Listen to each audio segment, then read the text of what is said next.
Welcome to CSL Leesburg 2026. So, new year, new theme. The theme for this year is Open at the Top. The theme for the month of January is Ancestral Wisdom, New Thought. And the title of our talk today, look at this. I'm really excited and interested to see what Reverend Charlene brings for us today with this title, Divine Mind and Maple Sugar. Okay, stay tuned. I am.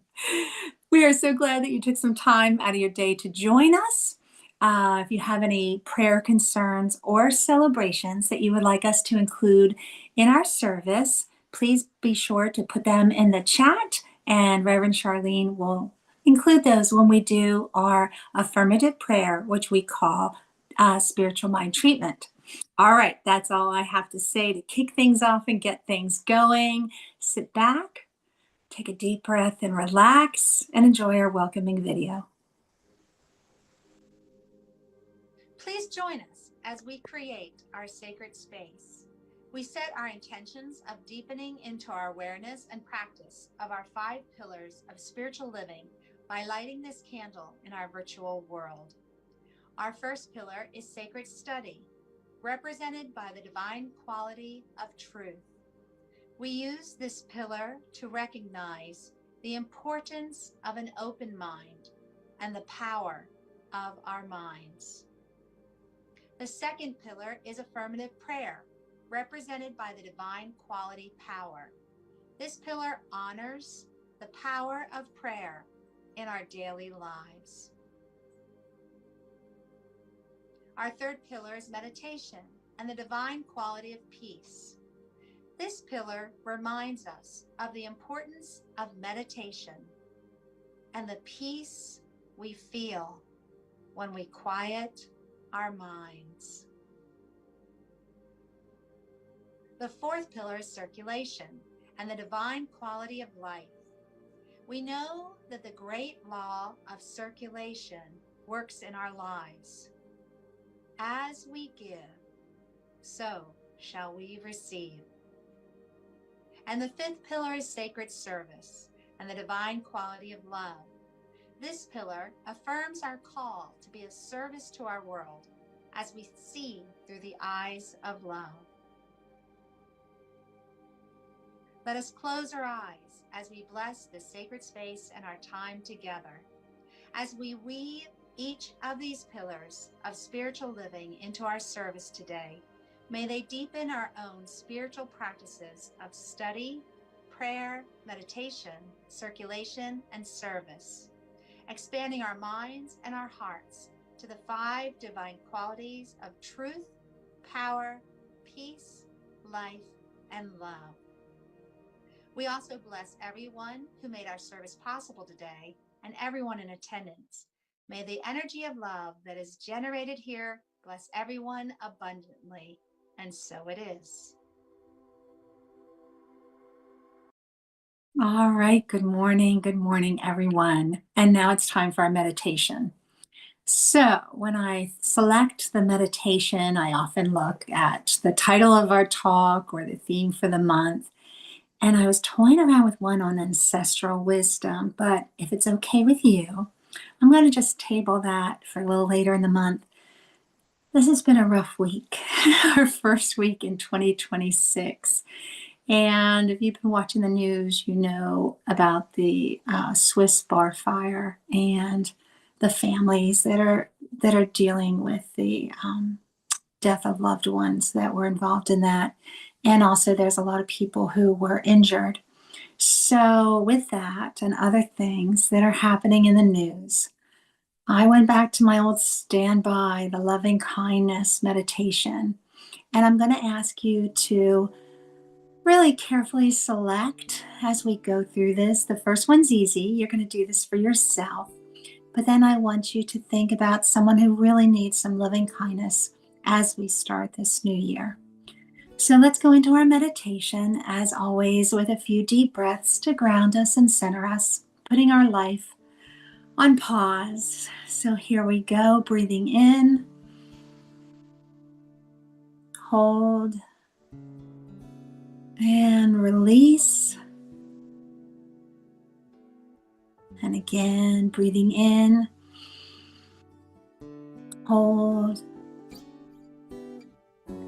and release. All right, so like I said, this is the loving kindness meditation. And our first verse, our first portion of this, we're going to give ourselves some loving kindness. So just repeat after me. May I be filled with loving kindness. May I be filled with loving kindness. May I be well. May I be well. May I be peaceful and at ease. May I be peaceful and at ease. May I be happy. May I be happy. All right, now the next one. Think of someone that you would like to send this message out to, and it could be somebody in the room with you, it could be somebody far, far away. Pick someone or pick a group of people that need loving kindness right now. Are you ready? Again, repeat after me. May you be filled with loving kindness. May you be filled with loving kindness. May you be well. May you be well. May you be peaceful and at ease. May you be peaceful and at ease. And I'm going to change this next one. Bear with me. May you feel comfort. May you feel comfort. All right. Now, think of someone that maybe is kind of catching your attention right now because you're not feeling really good, loving kindness thoughts about them. And again, it can be one person or it can be a group of people. And it all starts with us. It all starts right here. Let's send loving kindness out to that person or to that group. Are you ready? May you be filled with loving kindness. May you be filled with loving kindness. May you be well. May you be well. May you be peaceful and at ease. May you be peaceful and at ease. May you be happy. May you be happy. All right, the next one. So this one goes out to everyone, every person on our beautiful, beautiful planet. And we can even include all of nature, all the little animals, the critters that run around, the birds that fly, the fish in the ocean and the sea and the lakes and the rivers and ponds. Let's just send this out to all things that travel on this planet with us. Here we go. May you be filled with loving kindness. May you be filled with loving kindness. May you be well. May you be well. May you be peaceful and at ease. May you be peaceful and at ease. And may you be happy. May you be happy. I'm thinking to myself, however you're nourished, can your belly be filled up? Can you be happy? All right, that's our loving kindness meditation. Again, this is a wonderful spiritual practice that I do on a regular basis, and you can do this too. Whenever you feel that you need some loving kindness for yourself or for somebody who's hurting, for somebody that maybe is just rubbing you the wrong way or giving you some concern or some anxiety or stress, you can always go into this meditation. It's quick, it's easy, and it feels so good. And you know what? It felt really right to start the new year with a loving kindness meditation. All right, folks, we have some wonderful music for you. So return to us, sit back, and enjoy this music. Sweet spirit of light and love, sweet spirit of light and love, sweet spirit of light and love, spread your wings and shelter me. Spirit of sweet spirit of light and love, sweet spirit of light and love, sweet spirit of light and love, spread your wings and shelter me. Spirit of sweet spirit of light and love, sweet spirit of light and love, sweet spirit of light and love, spread your wings and shelter me. That song was born on a train in Wales. The refrain just kept repeating itself in my mind until I said, okay, I see that this is something for me and something for me to share. I hope you'll sing it with me sometime. See you soon. I just love Leah. Isn't she just scrumptious? All right. I love it when a song just haunts you and you just have to do it. And it's kind of like we have an impulse. So welcome to 2026. We have an impulse that is our life pushing through us, and it's like vibrating through us. And I've listened to some people talk, and they mention how they don't feel in alignment when they're not giving in the way they should be giving. And it feels almost like a guilt complex. This one person I was listening to yesterday was saying, I know I should be giving, but I can't figure out where to give. I don't want to give out of guilt. I don't want to give out of obligation, but I'm here to give. And I thought, I've been there. And I don't know if you've been there too, but it sounds like definitely for Leah, she's like, it just kind of nags her until she has to say, okay, fine, I'll do it. And then it becomes a blessing to all of us. So what is the thing for you that you've got to give? I'll talk about my thing at the end. I think we all know what that is by now because we've all met me. But what is your thing? And is that trying to come through you for 2026? And so if so, I have a way for you to get in touch with your vision. But first, let me talk to you a little bit about that maple sugar, of which we know that is the title. And looking at the content that was given to us from Home Office, there's a story about the Indigenous culture and how they mention the methodology of the squirrel. Now, they don't call it the methodology of the squirrel, but listen to this description. It is said that the Potawatomi learned to make maple sugar from the squirrels.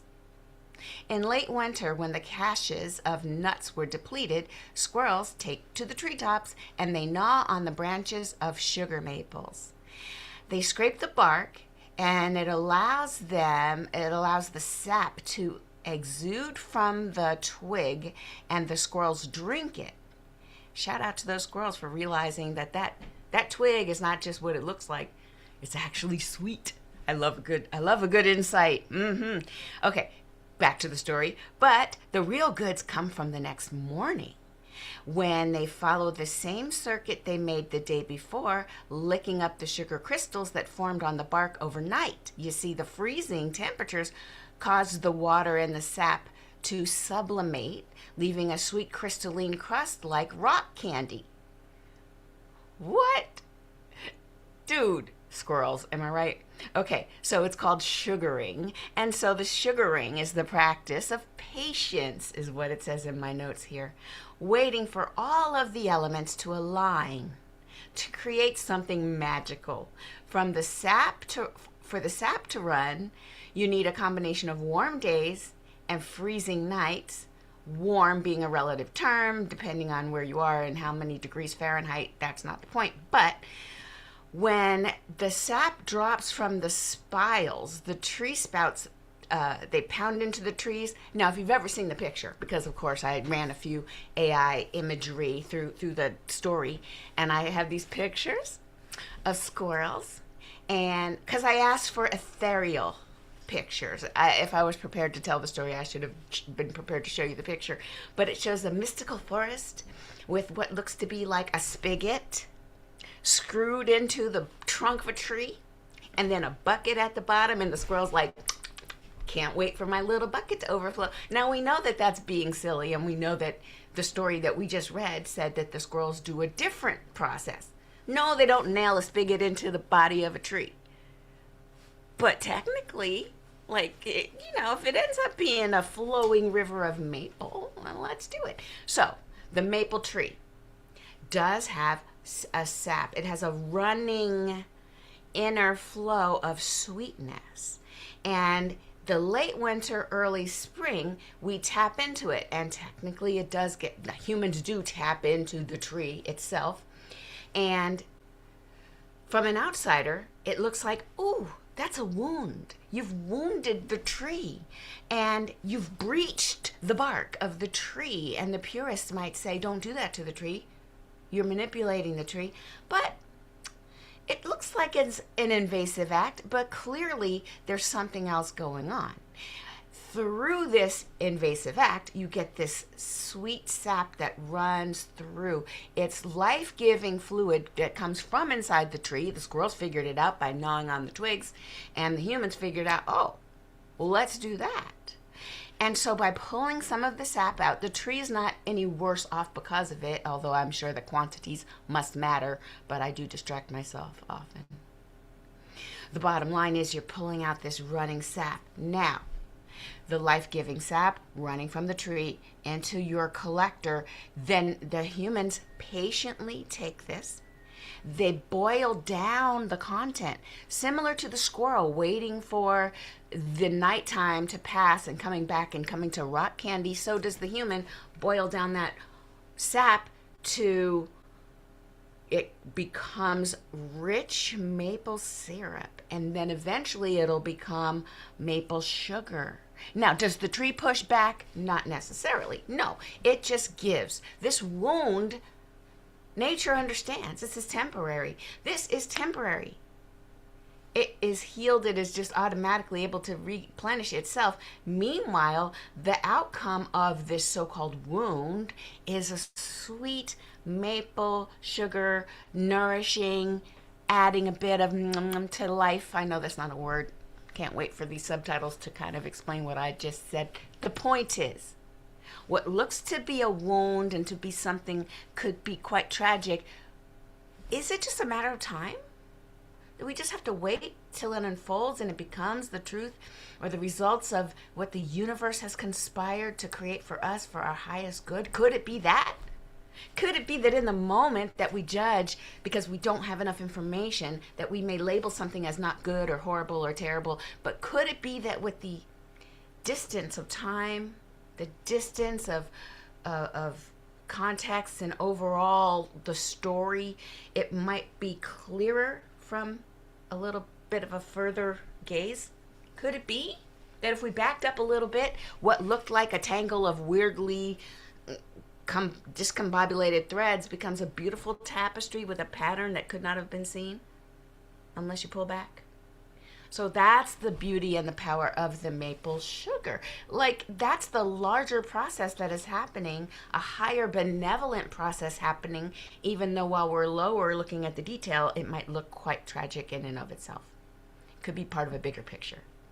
And I do want to take you back to that thing in your mind, or I know in my mind, when I look at that news that Tamara referred to, I'm like, they invaded what now? And who did what? Come come on. And then I think about it and I'm like, well, you know that there's a higher unfolding going on. This, among many things, could be used for the higher good. Just because the thing that's happening right now in the moment looks like it's for evil, it could be that there's a higher purpose that will be for good. And so we don't want to forget that there's a both and. We have to be able to hold both of those things at the same time. We cannot limit ourselves to a very maybe two-dimensional world, black or white. We can't. We have to understand there are many facets, there are many angles, and we don't have the whole picture. And at least it'll get you through the rest of the day and you won't have to hyperventilate, because that's also not good.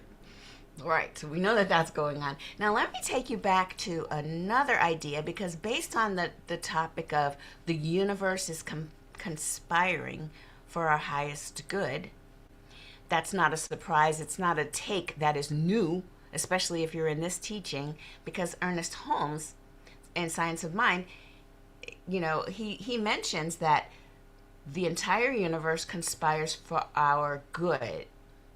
Even further, he says, the mind which we discover within us is the mind that governs everything. So the mind that is in us is that same mind that is governing all. This is the thing itself. This is the thing itself, and we should recognize its simplicity. This is what Ernest Holmes says. And that was in his book, The Science of Mind, A Philosophy, A Faith, A Way of Life, that whole big old sentence back in 1984 when they put that out. The creative mind is expressing itself in everything, and it's not as if there's different minds. There could be, though, how much of the oneness do we accept? So if we know that the one mind is everywhere and we can have as much of it as we're willing to embody, then that puts the onus upon ourselves. Now, what do I mean by that? I'll break it down. This is a very basic teaching, but y'all, it never hurts to repeat it. Okay. If it's true that the one mind is everywhere present, that there could be nothing outside of the oneness, I'm not just talking about the humans, I'm talking about all of life interconnected as one. But if we have the same mind that is the mind, the universal mind, then what could be the limitation? Why aren't we walking on water and curing the sick and doing? Well, it's because we're not willing to embody more of it. And so when Ernest Holmes talked about our embodiment of the oneness, it was a movement of the person toward the oneness that would make the difference. Because it's not like the divine says, no, you can't have more. I'm not going to let you have more. Huh? No. The universe, the divine mind, the overarching all it is, wants everything for us. It would never pit itself against itself. Okay? There's no higher principle of evil, or there's nobody out to get you. But what does happen is we won't let ourselves. We do not let ourselves embody as much as we can. We have grown up with limitations and we don't realize that we're doing it to ourselves. My favorite metaphor is to, let's say that you're walking by the ocean and you're lamenting the fact that you can't have water. You're not allowed to have water. And if you are allowed to have water, then someone gave you a cup and you can only have that cup amount of water. Now you're looking at the ocean, where's all the water? Don't imagine you want to drink the water, because then my analogy doesn't work. This is just water availability at this point. All right, you got a little cup and you're looking at a vast ocean. And all you're going to tell yourself, because this is all you have is a small cup, that the divine only operates in you this much, as big as your cup. So you go over to the waves and you scoop up some water, and now you realize you're limited because you have a small cup. Is it the ocean that doesn't want you to have more? Or is it the size of your cup that's limiting your experience? And this is the teaching. What we teach is, get a bigger cup. And somebody else might say, you need a bigger bucket. And someone else would say, why stop at a bucket? Like, we could totally have, somebody's gonna create the ability to hold a whole water tower worth. Why not? The ocean is not limiting us. It is our embodiment of how much we think we can have. And so if the divine is infinite, the divine is wholly available to each and every one of us, then the only limitation will be how we walk up to it and ask, may I have some more, sir? Please, may I have more? Hold on, I'm going to go grab a bigger bucket, and then, yes, can I have more? And then I'm going to bring a wagon. Yes, now can I have? Will I be seen as greedy? I don't know. If people look at you like that ocean is limited and there's only a small amount, it's limited supply, scarcity rules. If that's what they think, then yeah, you're going to look pretty greedy grabbing all that for yourself. But the reality is, there is no such thing as a stingy universe. We know that it's abundant in all of its ways, and that maybe the humans have created a society that have put more emphasis on something so that it can be rare, and then they make everybody else think you're nobody unless you have a lot of this one thing. And that's just the belief system. It's a belief system. The truth is, we have everything we need, and if we need more and we think we're not getting more, don't we need to change our thinking? Change your thinking, change your life. What if you realized I have access to everything I need? Everything I need is already in front of me. It's already available. And only my resistance keeps it from me. I deserve to experience the best in life. Why not? Why not? It is our thinking that is completely within our control. And that is what we change. We don't have to change other people and change circumstances and magically generate a lot of piles of whatever everybody else thinks is valuable so that we can appear to be rich, or whatever the word that we're looking for. All we have to do is realize that we are already that which we want. We already have it in us, or else we wouldn't want it. Think about it. How can you want something that you don't already have? You wouldn't even be aware of it. So, I'm saying all that because I want you to get ready to think about your vision for yourself for 2026. Now that I hope I've swept away the cobwebs of maybe some sense of lack and limitation and not good enough that may have crept in from news, social media, friends who are kind of scared of everything, anyone who's looking at things they don't want, obsessively doom scrolling about things they don't want, and then wondering how come they can't create the life they want. Ma'am, we have to stop looking at what we don't want and then trying to what? Flashy thingy like for the Men in Black movie? Just kind of forget I saw that and start thinking about what I do want. Is that how that works? You definitely start to turn away. And I don't mean negate, I don't mean ignore, and I don't mean act like it's not there. I mean turn away from the undesirable effects of whatever you're going through. Turn away from it because it has no truth. It has no underlying principle. It's not based in reality. It's usually based in fear and a sense of lack. So we move away from that and toward where we're going. And then where we're going is something now we get to choose, and we move toward that vision. So my question is, what is it that has been kind of nagging at you? What is your song that won't leave you alone, like Leah on the train? What is that feeling that makes you just, you want to follow it, but you're not sure? What is that? And then what is the truth about it? What is the truth about you? And so for an example, so what I'll mention is this. There are some things that take a long time. And I'm not going to say they really take a long time. I'm just going to say we think they take a long time. So let's just say, for example, you really want this destination. You have a goal. I'm going to pick something like you want to be a movie producer and you want to create movies. But it seems like you're so far away from creating movies, directing and writing scripts. It seems so far away. So you're slogging through every day doing what you're led to do, but it just feels like you're not making any progress. And I would just ask you a couple of things.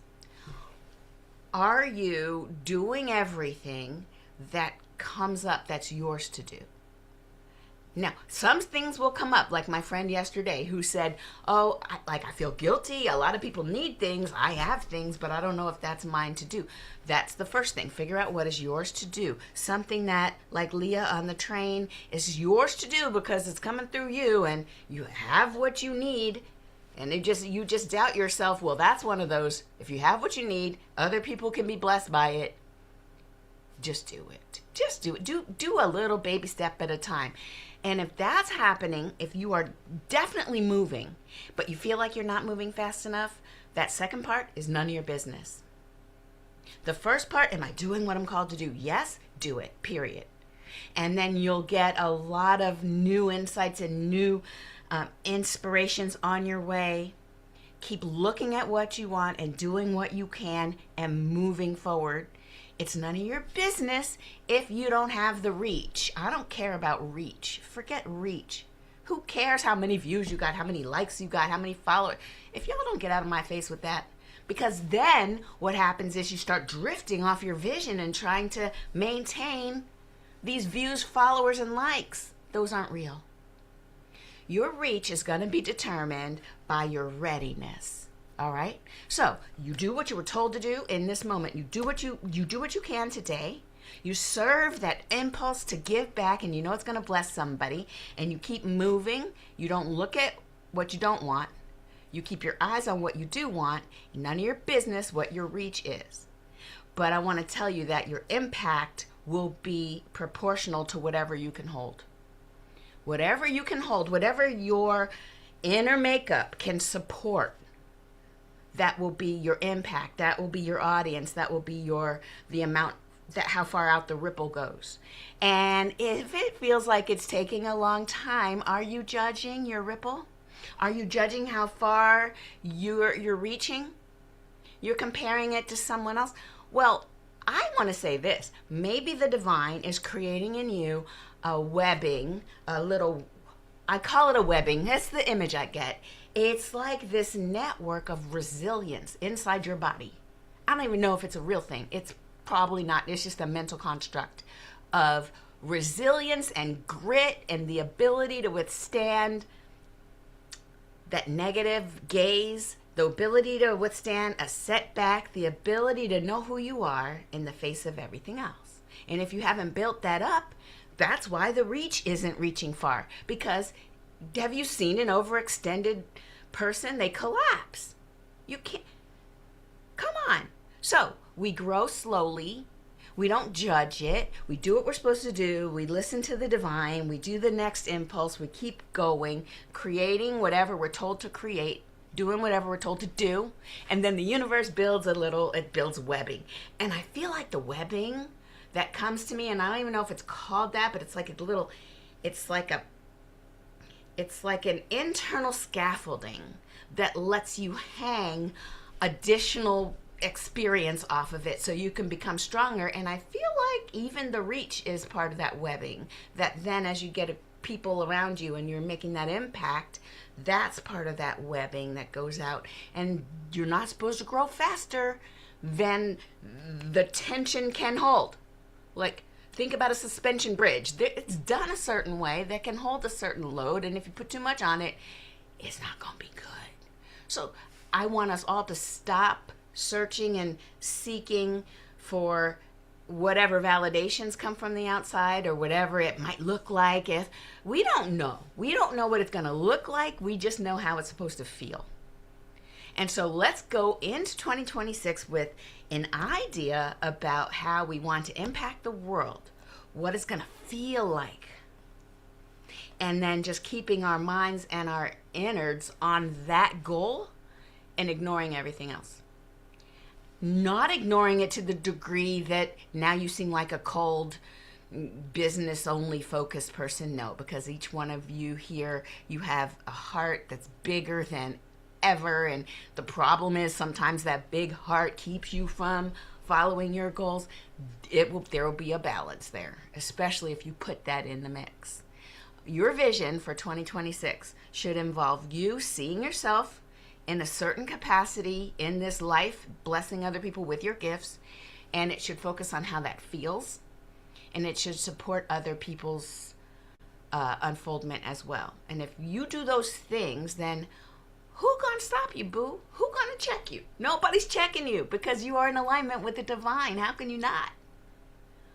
So that's what I'm saying. And now for me, my thing is, of course, as you all know, I can't help it. I eat, drink, and sleep technology. And I was telling everyone yesterday, we were on a dream study or tarot, one of our groups. I was saying how I teach a bunch of people how to do all this technical stuff. Fine. I do that because I have to eat.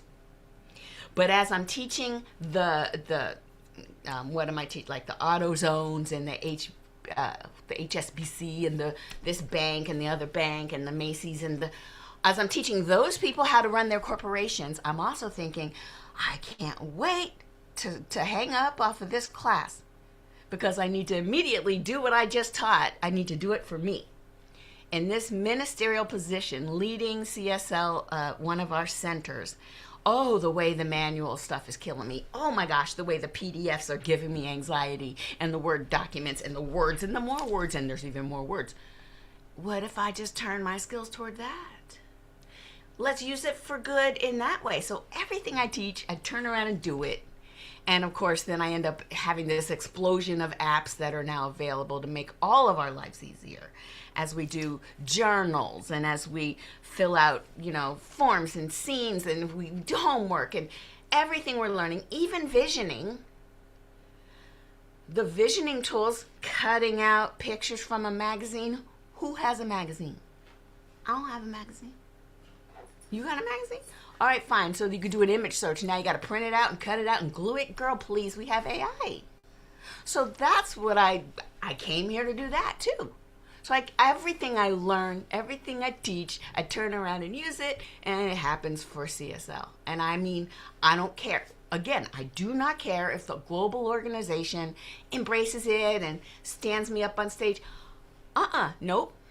No. I mean, they can have it if they stumble across it, but what we're not going to do is try to focus on some big thing when I'm trying to just take baby steps and not mess up my inner scaffolding and make sure I serve the people who are here to be served. That's all I'm supposed to do, and the rest will take care of itself. I guarantee it. And so, yeah, we have a thing at 1 o'clock. It's not sold out. You can join us, but Tamara will tell you more about that in the announcements. I just want everybody to know there's a higher purpose for everything. What looks like a wound and looks like trauma, okay, fine. Some things are kind of, even forest fires have a higher purpose, but also flee the forest fire. Like, two things can be true at the same time. Let's get through everything that happens this year with an eye toward making sure this moment we're okay, we're safe, and everybody's good, and then understanding there's a higher purpose for all of it. And we do not need to believe any doom and gloom and final scenarios just to be scared. So that's all I got to say about that. I hope that you're as energized as I am. This was me trying to be calm. Girl, it's a lot, but I'm here for all of it. I'm grateful for all of the energy that the divine finds fit to give me because I'm here for it. Let's go into our prayer. Let me check the prayer requests. Okay. Yay. So here we are, this beautiful time, this unfolding of a brand new year, knowing that there's only one divine mind moving through each and every one of us. It cannot be otherwise. It cannot be otherwise. Right here, right now, we are one with this divine mind.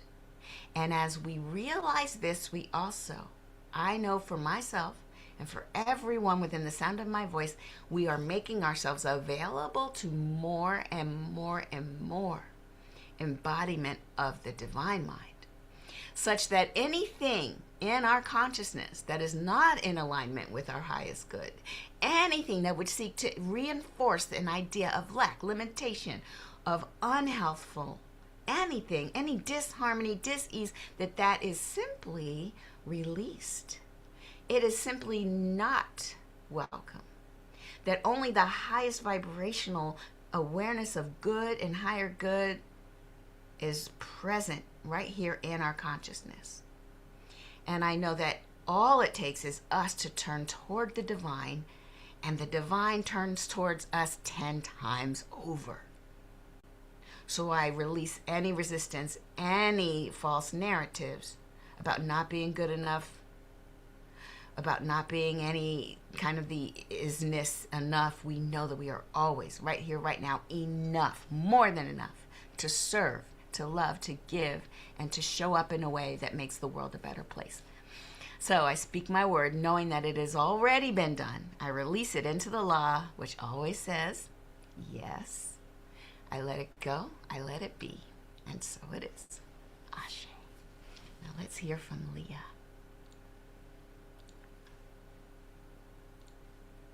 Sweet.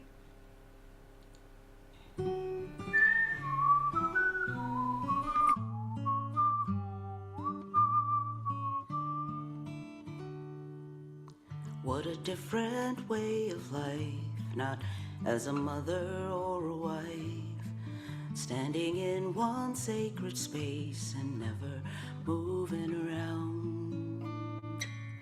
Would I feel an urge to dance or lose myself in a romance? Would I long to change the pace for fear of losing ground? What if she were me? Oh, would it be grandmother, grandmother? What if I were she? How would it be to live as an oak tree?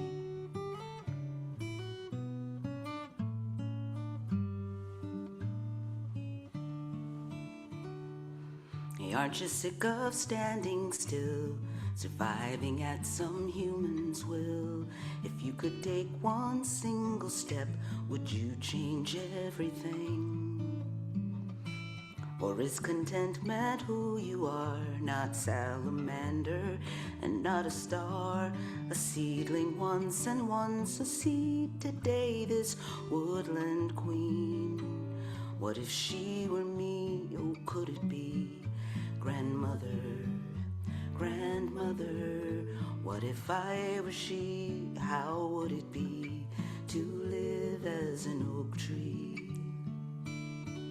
Limbs fall and landscapes change, but you keep holding on. Would I still feel free? How would it be grandmother, grandmother? Would I still be me? How would it be to live as an oak tree? To live as an oak tree.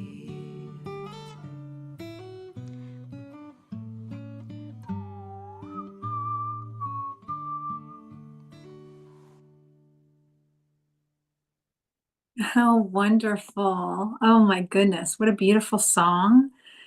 Ah, and thank you, Reverend Charlene, for the wonderful message that you shared today. I filled up, I think, 3 pages in my new journal. All right, folks, now is the time that we bless the donations that you give to us so that we can give to you.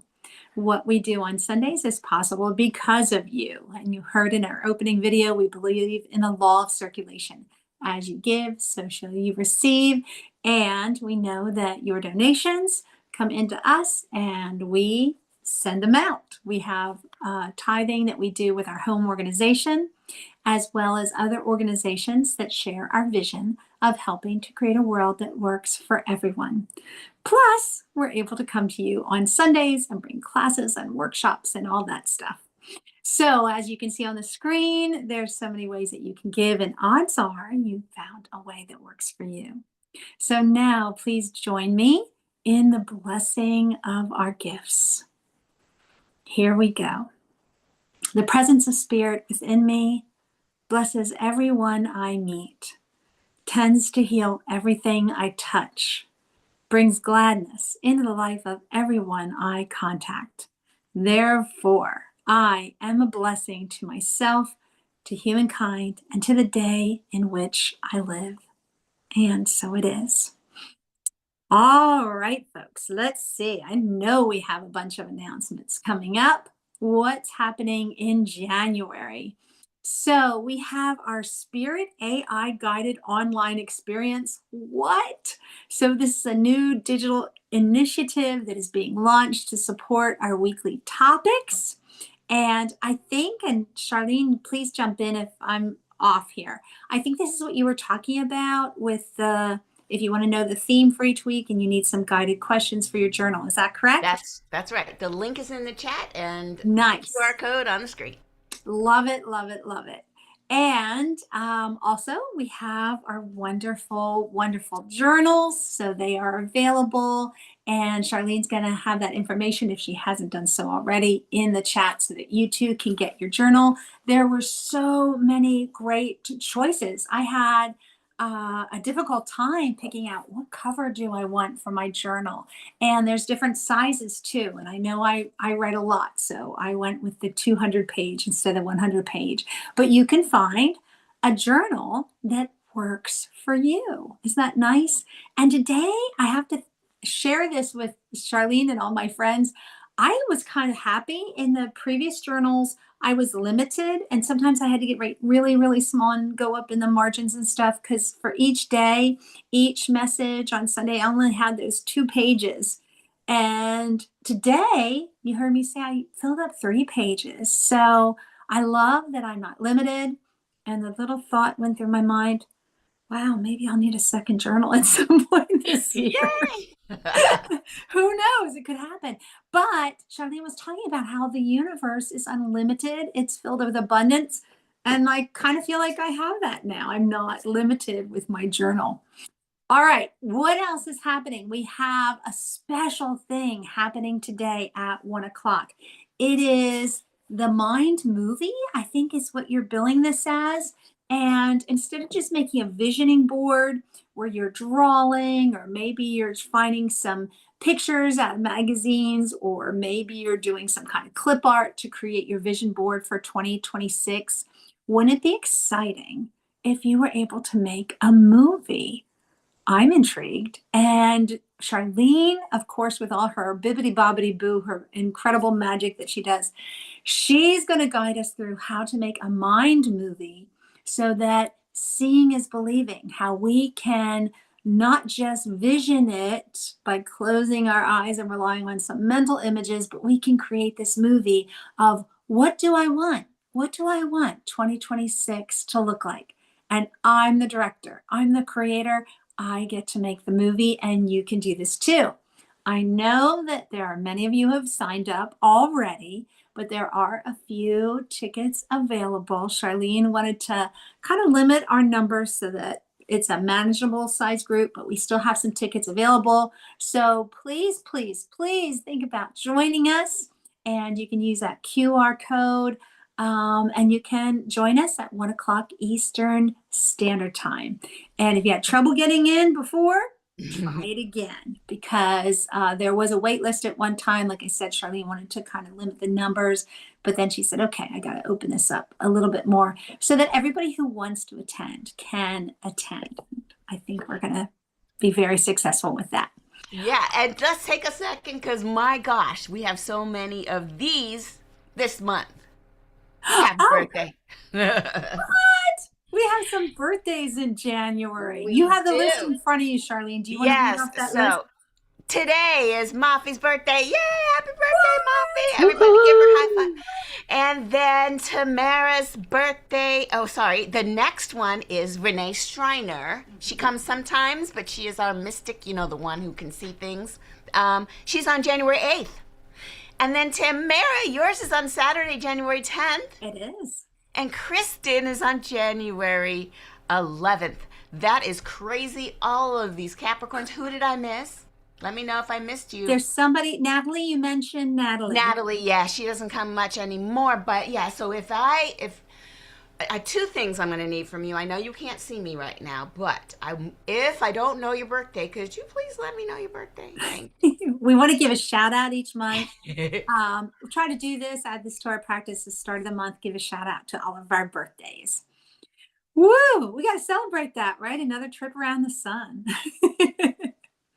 All right, folks. I think that's it for our announcements. If you're joining us at 1 o'clock Eastern Standard Time for the Mind Movie Visioning Workshop, how wonderful. We'll give you a tiny little break to maybe grab something to eat and then come back and join us right here on this very little Zoom link. You'll get a new Zoom link Oh, in the Eventbrite. thank Look you. at You the know, Eventbrite. I purposely said that so that you could like correct me Sorry, if I'm yeah, wrong. for No sure. problem. You'll get information on that. How exciting. And we'll continue to explore ancestral wisdom and new thought in the month of January. So if you can't join us later, if you have to run off, if you can't hang around for some quick pearls, let's do that because that's a neat practice. Let's do some really quick pearls. And if you can't, we're going to send you off with our love and blessings as soon as we do our closing affirmation, because that's how we officially end things here. Are you ready? All right, give yourself a big squeeze. You made it through the holiday season. You're ready for 2026. Here we go. Turn on those mics. Repeat after me. I am love. I am love. I am love. Nice, wonderful. All right, now send this out to someone. It can be a family member, a friend, a furry companion, somebody in the room with you, or we know that we're all connected. So it can be somebody far, far away. Here we go. Let's send that message out. Are you ready? You are love. You are love. All right. And now hands up in the air for love sprinkles. Here we go. Just let those love sprinkles rain down. Here we go. You ready? It's all love. It's all love. It's love. All right. Thank you for joining us. Hang out with us if you can for some quick pearls where we'll talk about the message or the music or the meditation or anything else that you want to discuss. And then if you can, join us at 1 o'clock Eastern Standard Time for the Visioning Workshop. All right, that's it for January 4, 2026.